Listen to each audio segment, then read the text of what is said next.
Today's episode is a special feature. It's a joint collaboration with myself, Becky Pearson, and MeKenna Fisher, who is the host of the podcast Agriculture Shock. And check out her page, Animal Advocate, on Facebook and Instagram to follow along and see all of the great things that MeKenna is doing regarding advocacy for animals in the world. So enjoy the episode and make sure you check out MeKenna's podcast, Agriculture Shock. Hey everybody, I'm MeKenna Fisher, aka the Animal Advocate, here today with Becky Pearson from Pivot Point of View podcast. Becky, thanks for joining us today. Thanks for having me, MeKenna. I'm super excited, so happy that we got to talking about doing podcasts, and it's always fun to get with a fellow podcaster and get another point of view. Yeah, a collaboration's always good, so it'll be exciting to see where this goes. Absolutely. So how long have you been going with your podcast? You know, it originally started back during COVID, so 2020. So we've had it going for 5 years. I took a little break back in 23, and then in the spring of 24, I got a call from a good friend, Destry Millsap, and he wanted to collaborate and talk a little bit more about how we can help riders get healthy. And he's an athletic trainer out of Oklahoma, used to live in Nebraska, grew up in Nebraska. And so I said, hey, I have this podcast, and how about we fire it back up again? And it's so fun when you're doing a podcast to have somebody to talk to instead of just talking yourself. Yeah. Have you found that yourself? Oh, yeah. Yeah. How about you? You have had your podcast going for how long, and what motivated you to start it? So mine has been going since, I think, May this year is when I started it as part of one of my classes. I'm minoring in media production up at Chadron, and for one of our assignments in my audio recording class, we had to create a podcast episode. I'm like, well, in for a penny, in for a pound, I might as well actually make a podcast if I have to record an episode anyway. So here we are. This will be episode number 3 and the second full-length one, I believe. So awesome. Yeah, it's been a lot of fun so far, and I like getting to talk to so many people. I like the excuse it provides to get all these interesting stories. Yeah, that's what I love about getting to know people is like hearing their story behind what has made them tick, what's brought them to the point in their life where they're at this point. Yeah, absolutely. So speaking of stories, do you want to talk a little bit about Pivot Point Equine Therapy? Yeah, so I am quite a bit older than you. So back in the day, growing up, I always thought I wanted to be a horse trainer, and I worked for a wonderful family in Minnesota. That's where I grew up. That was a horse trainer, and absolutely loved being there, loved being around the horses, learning all that. And I told him that I thought I wanted to be a horse trainer. And he looked at me and he said, Becky, go get a real job, something that'll pay well so that you can afford to buy whatever horses you want to buy. And, because at that point, horse training, of course, still is a very hard way to make a living. But, just really until recently, I don't think it's been a very lucrative way to make a living, and it's very hard on your body and things like that. And he'd went through rotator cuff surgery. He was, of retirement age, but he couldn't retire because he could never save enough to retire. And so he didn't want me to go down that same road that he did. So I started talking to my mom and sister who were in healthcare, and I decided physical therapy would probably be the best fit for me. Well, the whole time I'm going through physical therapy training, I keep thinking, why can't we do this stuff to injured horses or animals? And this is back in about 1995, 96.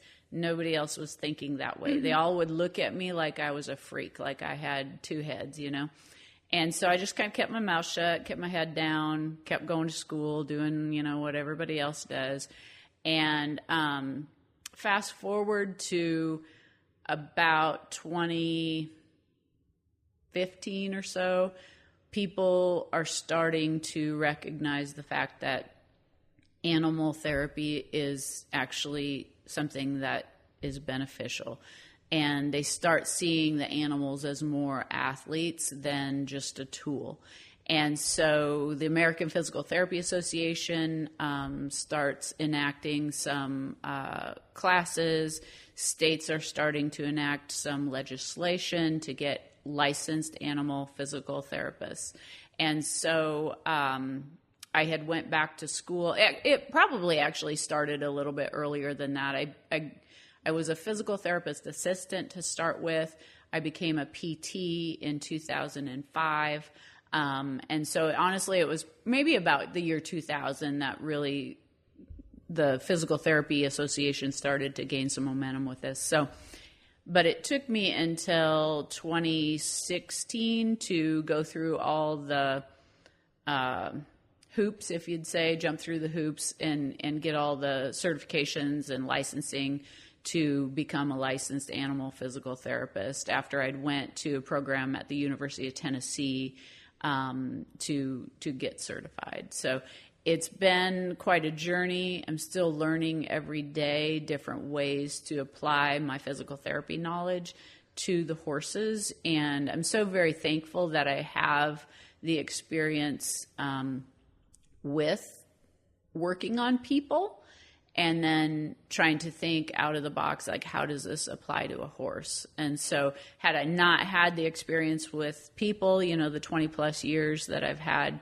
working on people, I think it'd make working on horses a lot harder. Yeah, for sure.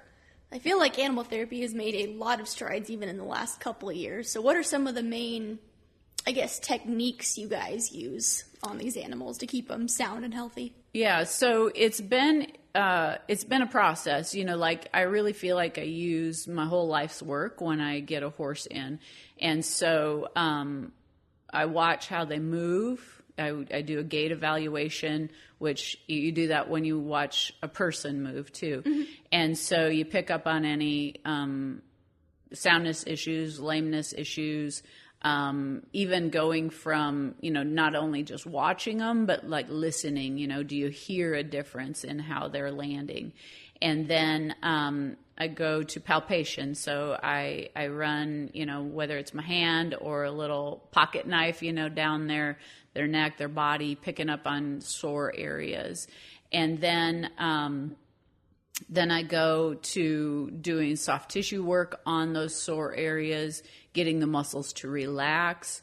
And then I do joint mobilizations, similar to what a chiropractor would do. A lot of times my stuff is a little gentler. It's not the quick thrusts that you're probably used to seeing with an animal chiropractic.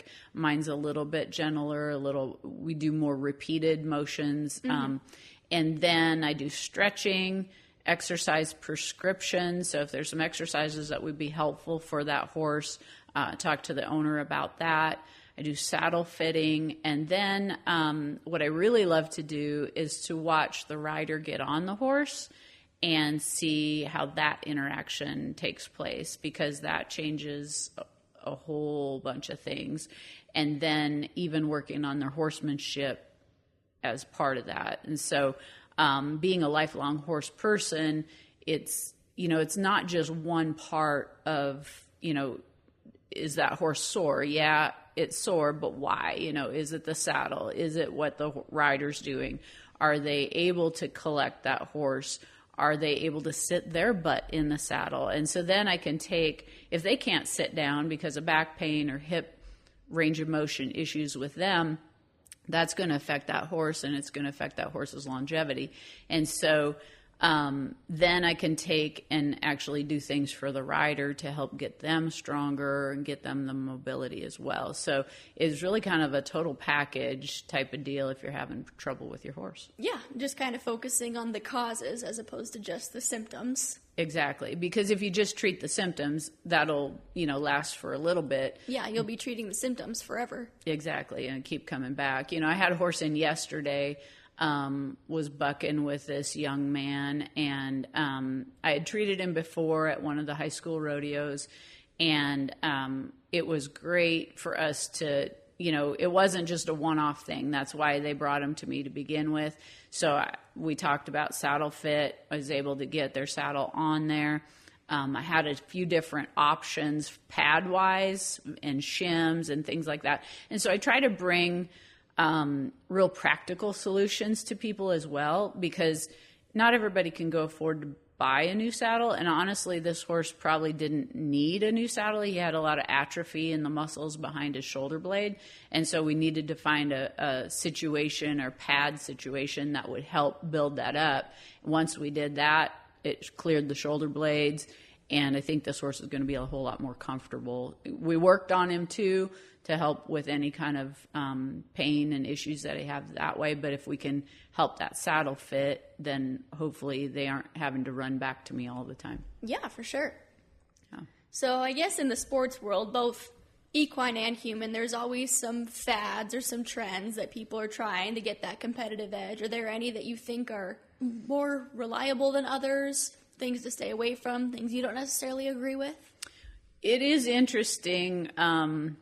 Yeah, especially in like the barrel racing world, That's what I was thinking of. If a barrel racer goes out there with rotten cabbage tied around her neck and she wins, you can bet the next barrel racer is going to be 10 barrel racers with rotten cabbage around their neck. Oh, yeah. I mean, it just is crazy. We'll do just that anything. kind of world. Yes, we'll do anything to get that. And we can say this because we are barrel racers. That's right. That's right. I'm not trying to diss. It's just what it is. Yep. There's a lot of things out there that you can spend your money on, and some of it is proven. Some of it, however, is not. And so that's how I kind of take my approach to a lot of the things that people are doing, is I want to kind of see what the research is saying. I like to try it out myself. One of the examples is pulsed electromagnetic field therapy. Okay. That's been really popular the last few years. Yes, it's been very popular. And so it kind of started out with a company called MagnaWave and the big white coils. And I was really skeptical of that when I first come upon it. And but then I started doing research on it, and I'm like, well, there is a lot of research base behind this, in that it's really beneficial for fracture healing, bone and joint issues. I feel like it is tremendous for that. I don't feel like it's maybe as good for the soft tissue. And then, I think there's other things that are good for the soft tissue injuries, like microcurrent, and your ultrasound, therapeutic ultrasound for that kind of stuff. But the PEMF was one that I was super skeptical of, but I actually love that modality now. I have not only a big like MagnaWave type machine, but I also have one of the blankets that you can throw on and just walk away. Huge benefits to that. And what I love about that too is I've taken it and used it on people, and then getting the feedback and seeing how it works on people versus just, trying to decide, is this working on a horse? Is there benefit to the horse? Where a person can tell me, yeah, I got pain relief for about 3 days when I use that. So it's really fun doing both people and horses with those kinds of things. Mm-hmm. And I'm sure that helps a lot to get even more, because obviously the horse can't tell you if it's feeling better, and they're pretty good at hiding things a lot of times, it seems like. So having somebody who can actually give you verbal feedback, I'm sure helps a lot with that. Yeah, and it really helps. Like, I've been able to get a higher quality client, I guess I can say, like riders that are really in tune with like every move that horse makes. And so it's fun working with those clients because they notice little differences. If you're struggling just to stay on, you're not going to probably notice if your horse's gait has changed much. Yep. But, when you get a really high level elite rider, then they notice little tiny changes. And then those are the really fun clients to work with for sure. Yeah. So back to the PEMF, you found that's more of like an injury recovery type thing as opposed to just like a regular post-run kind of therapy? Like it's a little more focused for actual... You can use it for both. We a lot of times we like to use it on a Thursday before we go compete for the weekend, because what I've found with people is... Usually they don't feel a lot of difference like right after getting it, but like within about 12 to 24 hours after getting it, they feel really good. Mm-hmm. And it usually will last about 3 days. So let's say you have an arthritic condition where your hand hurts or something like that. We could do PEMF on it.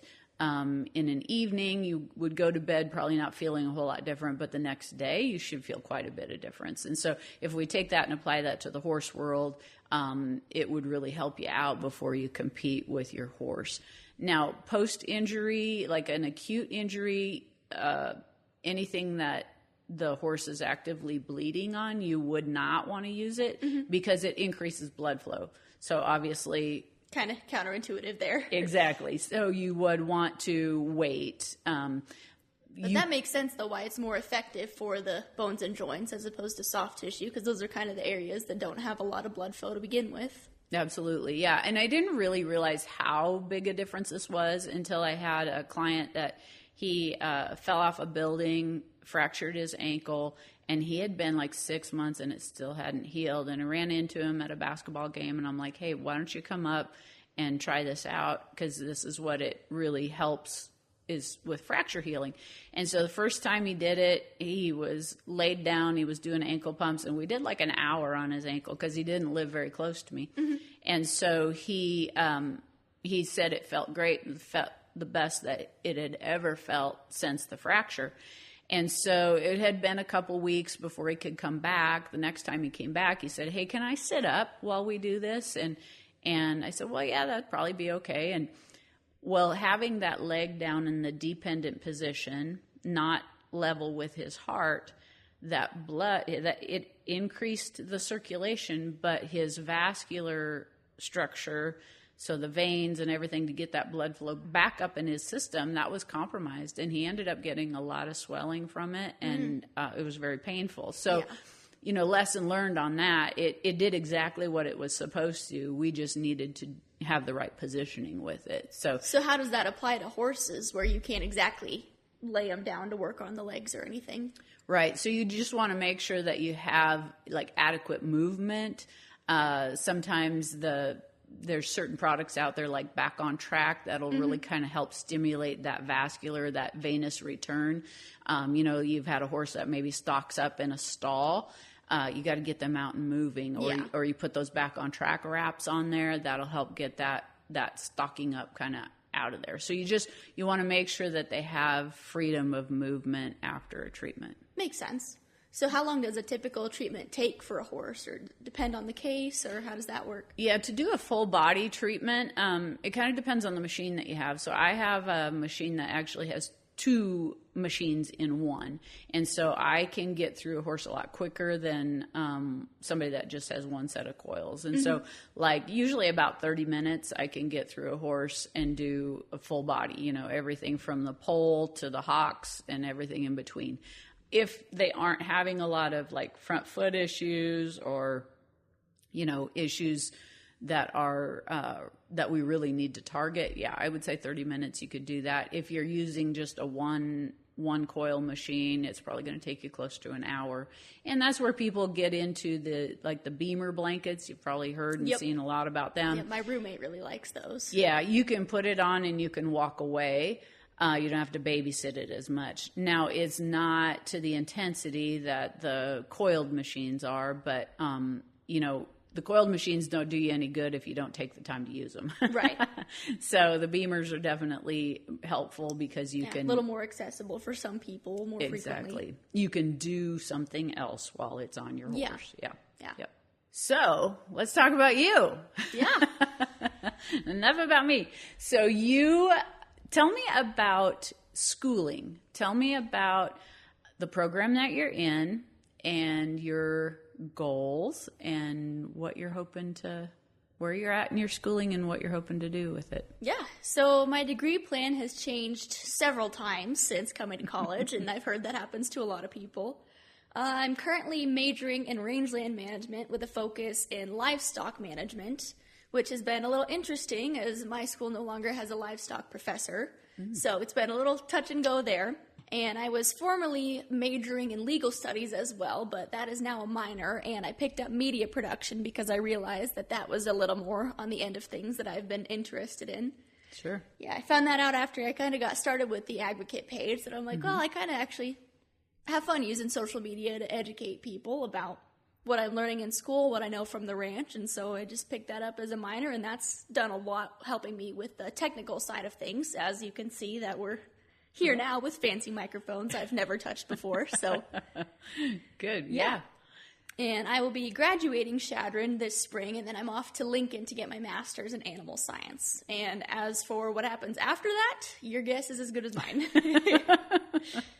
You'll go wherever the trail leads you, right? Yep, pretty much. Yeah. So at some point you thought you would maybe be in law. I know we talked, you thought about being maybe an FFA teacher. Yep. You've thought about going to work in like legislation, trying to make a change that way. Anytime somebody asks me what I want to do, I just spin a little wheel and see where the needle lands. But that's okay. You're 21 years old. Yep. You don't have to know. Yeah. And God will lead you on the path that you need to be led, you know? It's, I am so impressed with kids nowadays. Like, and that's probably sounds really, like an unusual thing to say. You know, I know you. That's not what we hear a lot. Yeah, exactly. Exactly. You guys hear, oh, your generation, da, da, da. I have to really give you guys credit. Or maybe it's just the kids that I'm around, but you, MeKenna, Peyton, I mean, you guys are go-getters. This summer, I'm hosting another fellow Chadron Eagle. He's staying with us. He's opened up a branch for Cutco in North Platte, and he is a hustler. He is a hard worker.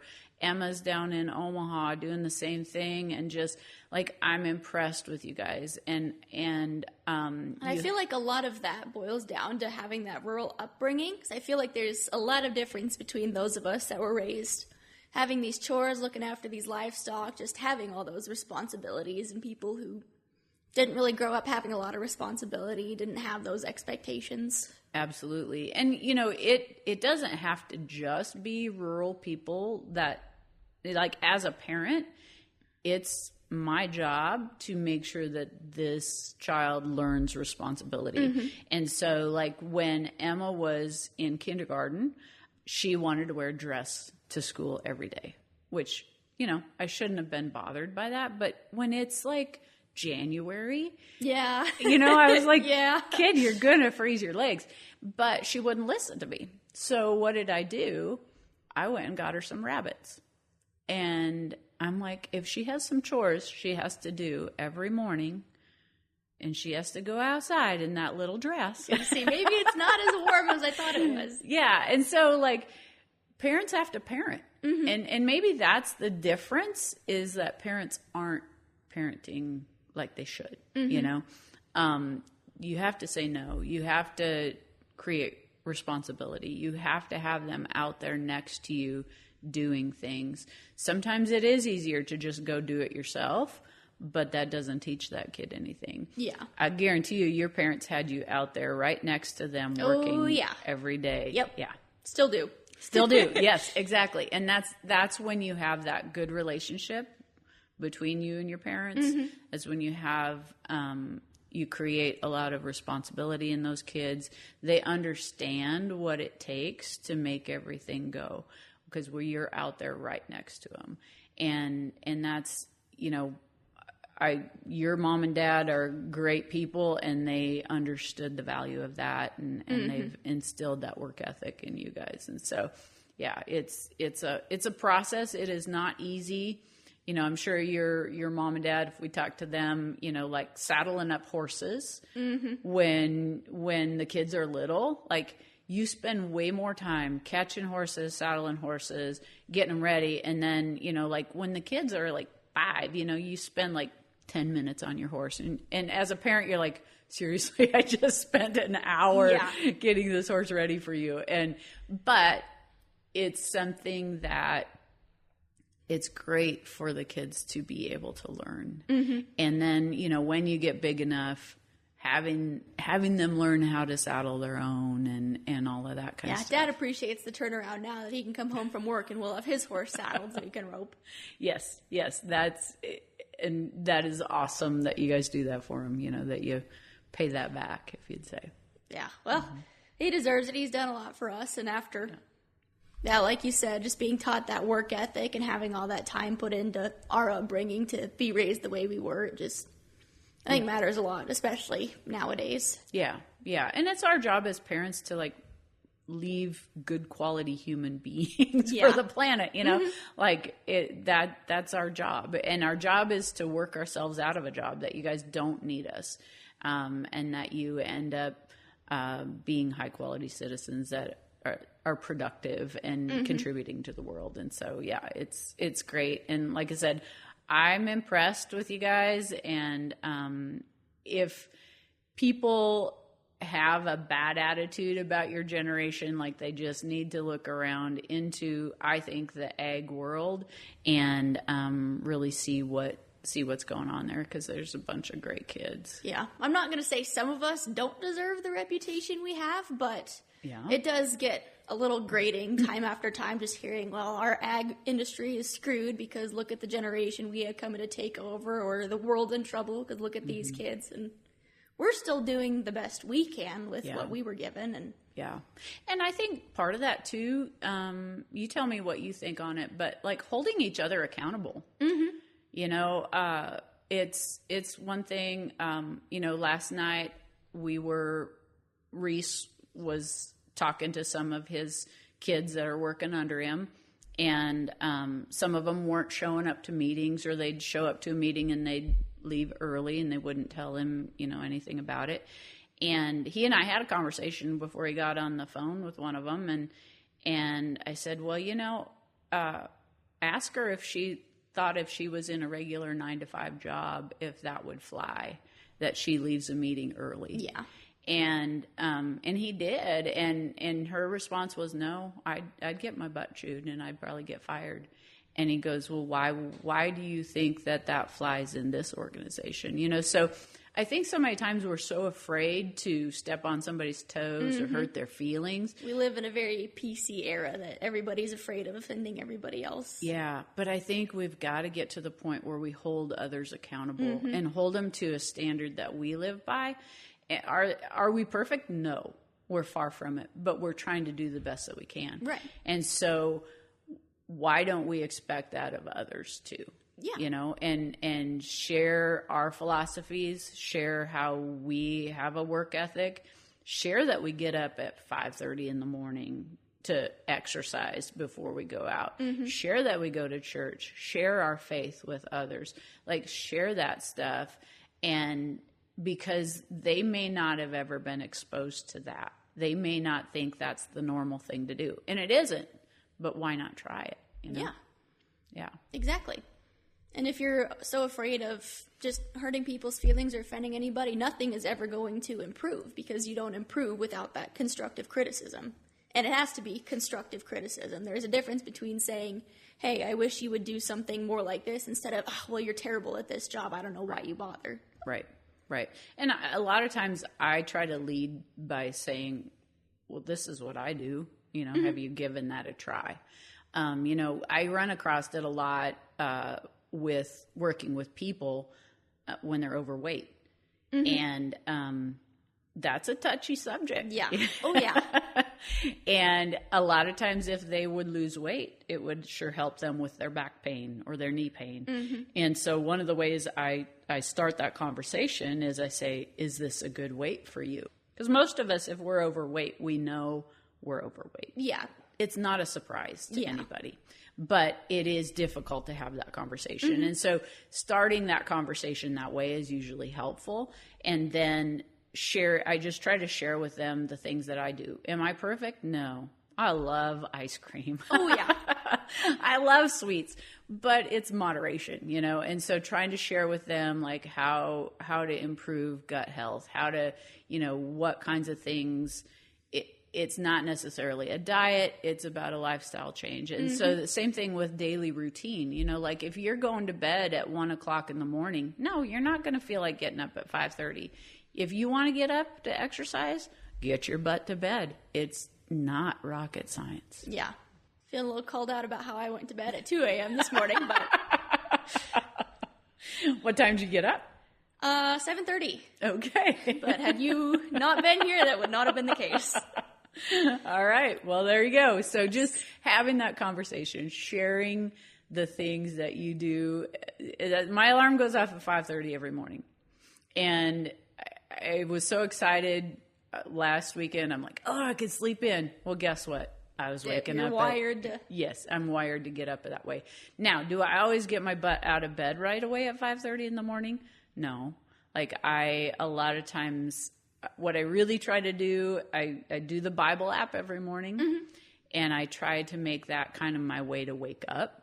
I do that. It's a priority for me. It kind of gets my head right for the day. Then I get up, and then I try to go exercise.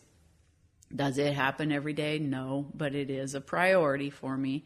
And then I get my day started, I do try to journal. I try to, think about, kind of plan my day. And I am just so much more successful and productive when I can do that. And it helps me take control over how my day goes instead of being at everybody else's mercy for it. Mm-hmm. So speaking of lifestyle, and kind of back to the moderation thing, that's something that I get into some pretty heated debates. I'm sure you've seen some of my Facebook activity, and yes, me and certain activists aren't exactly the closest of buddies. And everybody always says, like, oh, red meat's killing you, like it's horrible for you. I'm like, well, if you're starting every day with a plate full of bacon and you're having a junior bacon double Whopper cheeseburger for lunch, like, yeah, obviously that's not good for you. That processed food and anything in excess is bad for you. But when you're focused on making everything moderation part of a healthy diet, not just a diet, but a lifestyle, like a steak with supper, that's good for you. All the benefits that it can give you. It's not just... Absolutely. The problem comes when you're focusing on that junk and you're putting so much of it in your body. And that's true for, I think, every walk of life, whether that junk is too much social media time, too much ice cream, too much... what have you. It's just, and I think we live in a culture of excess nowadays. Yes. Moderation isn't something that we hear a lot about. Yeah, we definitely are all into instant gratification. And part of that is like choosing to eat very processed foods. And, if you really look at a steak is a great thing to eat. I mean, the amount of protein that you get from that is, and it's not as fatty, and they used to tout, the cholesterol, things like that. A steak with a nice vegetable, oh my gosh, that's like one of the ideal meals, and really, really pretty low calorie as well. And so, it's moderation. Maybe one night you're having steak, the next night you're having chicken, the following night you're having shrimp, and then you go back to your steak or your burger. And if we can get back to we're actually preparing the foods ourselves, like that is so much more healthy than going and either buying it prepared, into your fast food, or going and getting that processed foods from, the grocery store, and you're just throwing it in the microwave. I wholly believe that a Whole Foods omnivorous dinner is much more nutritious than a vegan processed meal. Like, it's just about the quality of the food you're putting in your body. Absolutely. And I'm a little bit of a hypocrite because, I eat my cup of noodles once a week when I'm in college, but... Yeah. But again, it's moderation. And it is hard when you're in college because a lot of times you don't have access to a kitchen. You don't have access to a lot of pots and pans. There are colleges that have shared areas that are... And I do appreciate about ours. We do that. And we actually have a food pantry, which is something I haven't seen with a lot of colleges, that we'll have people in the community and on campus. Anybody can donate and anybody can use it. So we've got all these rices, pastas. We'll get fresh vegetables donated. And we actually have grow towers on campus this year with fresh herbs and vegetables growing in just about every building on campus. And it's free for students. So if I want my grilled cheese, tomato, basil sandwich, I'll just walk onto campus. I'll pick a couple basil leaves and I'll go home and make it with those fresh herbs. And I think that that's something that a lot of more urban areas could learn from, just having those green options available, especially where it's growing there and people can actually see the process behind it. So I think just too many people are distanced from where their food comes from. Like, the amount of people that truly believe their food comes from the supermarket is just astounding to me. Yes, it is crazy. And it's crazy to me, like, how many people don't know how to cook. You know, like, they've taken home ec out of a lot of schools. Yeah. And now you can learn to cook. I mean, how many people listening to this are on TikTok, Instagram? I have YouTube? an entire TikTok recipes folder. There you go. I mean, you can learn. Gracie, so she's a senior. She cooks better than I do, honestly, because she follows so many like food channels on TikTok. And that's one of the blessings of social media. Has its drawbacks, but that's one of the blessings, is that you can learn anything at any time. You don't have to know somebody who excels at that thing, because you can find somebody on the internet who does. Yes. Yeah. So you can't say you don't know how to cook, and that's why you eat the processed stuff. It's you haven't put the effort forth to learn how, because you really can learn anything from social media, good or bad. Yeah. And so, like, if you want to make a change in your diet, you truly want to make a change in your diet by eating more whole foods. And like you said, omnivorous, is that the right word? Okay. So if you want to have a more of a whole food diet that is a healthier whole foods and unprocessed meats, like, you're the only reason why that doesn't happen, because you're not putting the effort forth. And it's not as expensive as everybody wants to make it out to be. Like, I am a broke college kid, and I still, even with my cup of noodles, I don't use the seasoning packet. I get some chicken broth, or I usually go to Costco and I got like a 6-pack for, I think, $5. So I'll just boil it with some chicken broth. I'll add some seasonings. I'll add some fresh ginger, some fresh onions, and the whole dinner takes me 10 minutes and costs me probably $2 when all's said and done. Yeah. One of my favorite meals, I made it last night because I didn't really want to cook. I saute some tomato, because the health benefits of tomato are incredible. And then I crack 2 eggs, scramble it in there. I put some red pepper flakes in, a little bit of salt, and a little bit of black pepper. Oh my gosh, that is so delicious. Yeah. It's super easy, super cheap. And it, like, there is, you can't say, well, I can't afford to eat healthy, because you can. You just have to be Sometimes you smart. just have to get creative and smart, Exactly, yeah. Yeah. 2 nights ago, I made a chili verde with pork and homemade green salsa and homemade tortillas. And I'm not going to say it was easy, but I just have fun with it, and I appreciate knowing where all of those ingredients came from. I know that I grew it, I made it, and I know that there's nothing really processed in there, and I know that it's good for us. And so for me, that's worth the time sacrifice that it takes. Absolutely. Obviously that's not always an option, but yeah, I'm just disappointed you didn't invite me up. Well, there's a bowl left in the fridge, so. All right. Yeah, no, I love this conversation. It's great. It's been really interesting for me, learning more about diet stuff this year. I read a book called Eat to Beat Your Diet by Dr. Lee, L.I., and I really recommend it for people if they're wanting to look for like some healthy philosophies. It isn't necessarily a diet per se. Right. He just talks about so many of the health benefits of whole foods and eating that way. He does recommend what's called the Mediterranean diet. So it's a little bit of a combination of Mediterranean and Asian types of food. Probably not heavy on the beef side of things, but he does talk about the benefits of beef too.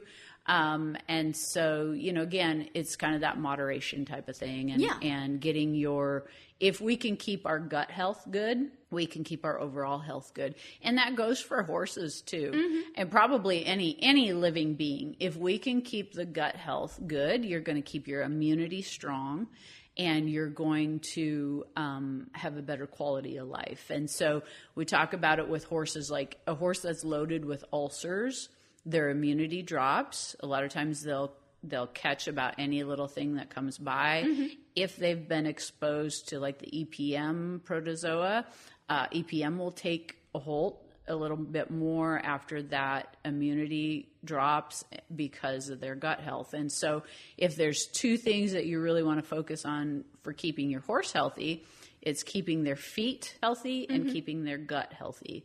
Those are probably the two biggest areas that we see lacking in horse health so much. That if you can keep those two things good, you're going to be leaps and bounds ahead of everybody else. Yeah. Well, I know in humans they say the stomach is the second brain just because of how many nerves are actually in your digestive system. And I'm sure that applies to horses as well. There's no way you can feel good if you're not right there, because that's nutrition is where it all starts. And if you don't have that gut health, you won't have the health.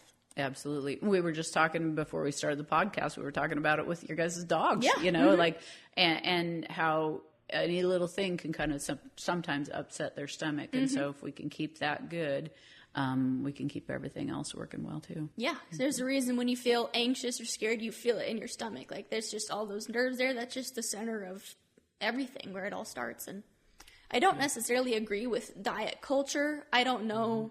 I'm not a huge fan of all the paleo, keto, carnivore, like all those specialized diet. I think it's just more about being mindful about what you put in your body, when, how much, just that moderation. I don't think any food is inherently bad as long as it's consumed the way it was meant to be consumed.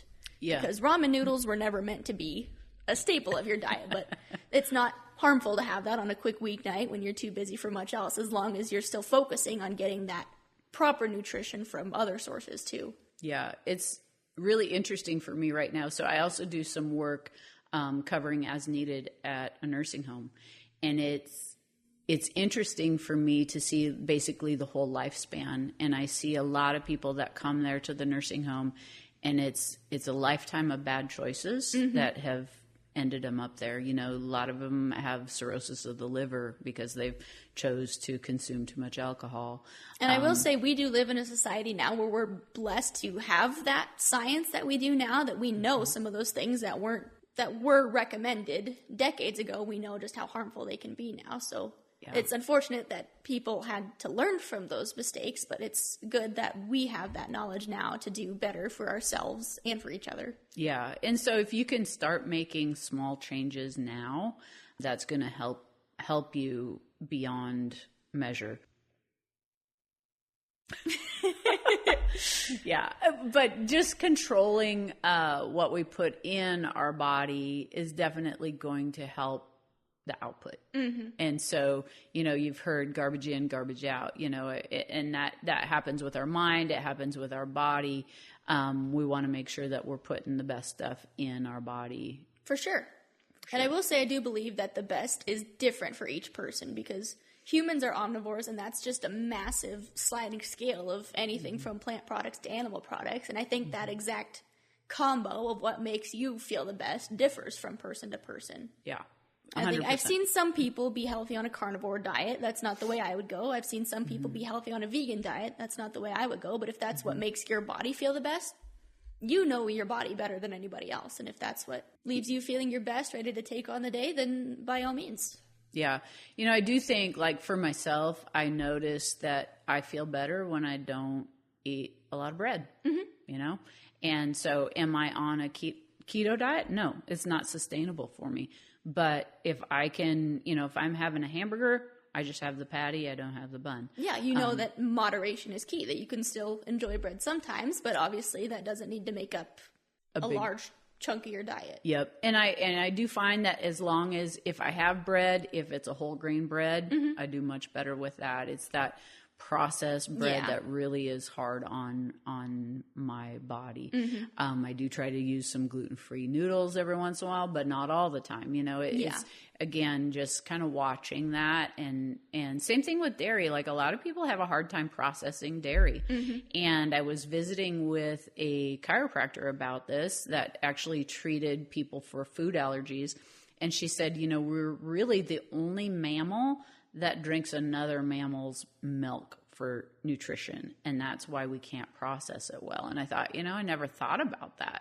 Like, we're not cows. We're not designed to process cow's milk. I would actually disagree with, because I've seen a lot of examples in the animal kingdom of animals drinking milk when they're adults and from other species. Like they did a study is somewhere like northern Europe that these feral cats were actually stealing milk from elephant seals. Really? Yes. Huh. And I've seen a lot of stories about people, like back in the day when milk would be delivered in bottles, birds would peck through the lid of the bottles to get to the milk. Barn cats love milk, dogs love cheese. Like I feel like the reason we drink dairy more than most other mammals is because we have the resources to do so. Sure. That we can actually have these cows with us. We can go milk them. We don't actually have to go. Obviously, it's kind of dangerous for a cat to go steal milk from an elephant seal, but it's not dangerous for us to get dairy from a cow. So I think just that unique capability of having that animal agriculture is why it's so prevalent for us as opposed to other animals. Yeah. And we're not the only ones to seek nutrition from that dairy. Right. I think her point with it was that it's hard for us to process it in our body. That's why a lot of people can't tolerate dairy, is because it's from another species. I mean, how many times have you seen a cat that does drink some cow's milk and then they get the diarrhea afterwards? You know, I mean, it can be hard because it's not from our own species to be able to process it. Yeah. And I've seen a lot of studies about how, like, people of European descent are a lot more likely to be able to process dairy than people of non-European descent. So I've seen that, like, northern cultures relied a lot more on dairy to get that vitamin D, vitamin C when there weren't a lot of sunlight hours in the day, whereas opposed to Africans or Asians, you get a lot more sunlight in those areas, so they didn't rely on dairy and they never developed that gene to be able to process it. Interesting. I had no idea. Yeah. Yeah, so that's why the whole stereotype, white people like cheese, that's where that comes from. Okay. I hadn't heard that. I do like cheese, though. Cool. Yeah, so that's definitely, there's a lot of interesting rabbit holes to dive down when it comes to human nutrition over the ages and to today. And neither one of us are nutritionists, but we eat. So, It matters to everybody, and it's always worth taking a look at what you're actually putting into your body, why, and how it affects you. Absolutely. And like you said, there's not a one-size-fits-all. We all have to do what works best for our bodies and listen to our bodies. And don't just assume that, you know, whatever your neighbor's doing is going to be the best way for you. Right. And even within the foods you eat, there can be differences too. Like, I can drink a glass of milk or have some string cheese and I feel great. But if I have too much ice cream, I just feel so tired and heavy for the rest of the day. And I don't know if that's the sugar or what does that. But, like, yeah, it just even within the specific food, there's differences in how your body handles it. Absolutely. Yeah. And it's fun to actually kind of pay attention to that, you know, and once you have like more sugar, then do your joints ache more? I get that a lot from people, you know, they try to eliminate the sugars from their diet. And then if they slip up and they have something, they're like, oh yeah, my fingers are so much more stiff. I have more aching in my joints now. And so just watching to see how that plays a part of your symptoms is really important for people to pay attention to. Yeah. So do you have any insights about nutrition from a horse standpoint? Kind of shifting gears a little bit? Yeah, you know, it's been an evolving process. You know, one of the biggest things is keeping food in front of them all the time. And I think that knowledge is becoming more commonplace. Yeah. People are understanding that a horse can't go for hours and hours. Yeah, they're not like us where they eat 3 meals a day. They're just built to be eating constantly. Yep, exactly. And that helps keep that stomach acid down, keeping that food in front of them. Now, it does become challenging on these horses that are really easy keepers and can be insulin resistant. So you have to manage that. Like, we have a horse that she's a super easy keeper, Gracie's Palomino horse, Stevie. She gets chubby looking at grass. Oh, yeah. But our cutting horse, Daisy May, is the same way. Yes. But we also have fought ulcers with Stevie.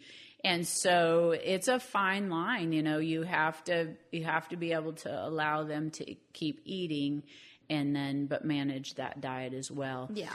And over the years, as far as like grains and things like that, you know, there's a lot of really good feeds out there. Recently, we have switched. We used to feed Blue Bonnet Omega Force because of the good things with that. It is pricey, so we ended up going away from it for years. opted to go to more of an alfalfa-based type feed, which was good, but then I had to supplement with all kinds of other things. And just recently, I went back to Bluebonnet, had the nutritionist come out and consult with me because my situation has changed to more of a dry lot situation. I don't have a lot of pasture for my horses. And so, but I wanted to make sure I was doing what I needed to. Yeah. And it was interesting because I was also feeding like the Vitalix tubs with the probiotics, prebiotics, trying to keep their gut health good. And what I didn't realize is that like that Bluebonnet feed has everything in it. So I was able to quit feeding my Vitalix tubs, which also had a lot of corn distillers in there, which isn't always great for the horse's gut health. And so it actually ended up kind of saving me some money in that I was able to get rid of all my supplements other than just salt. Yeah. And so I think consulting with people that are more knowledgeable than myself on what the horses need instead of just listening to the latest ad, like all the TikTok trainers. Yes, exactly. So, and I can honestly say our horses' gut health right now is probably the best it's been in years, and their body condition is really good. So, I think having someone that you can truly talk to about your situation. It's kind of the same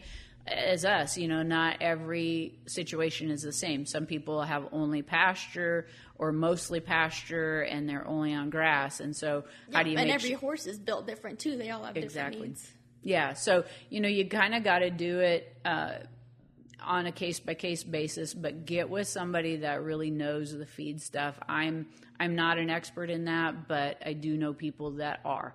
And so you know a guy. I know a guy. That's right. And so, getting their perspective on it. And with Bluebonnet, this is not a plug for them. I don't get paid for this, but they're not sponsoring me or anything like that. But they don't market a lot.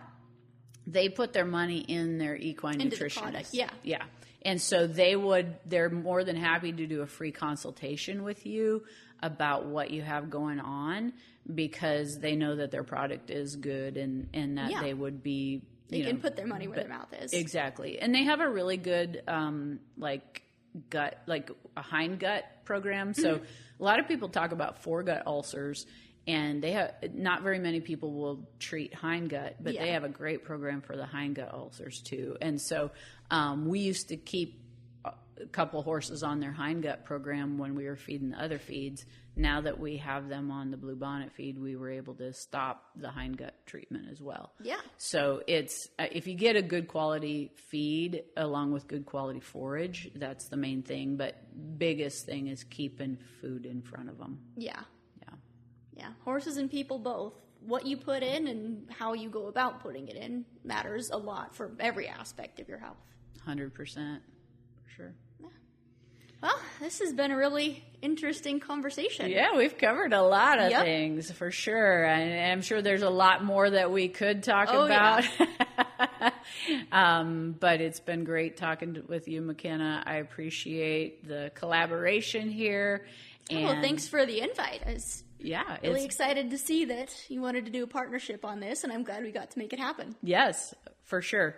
And so we will be able to we will be able to hear each other's podcasts available on Apple. Are you on Apple Podcasts? I think I'm just about everywhere. Okay. So. All right. We're on Apple Podcasts and Spotify.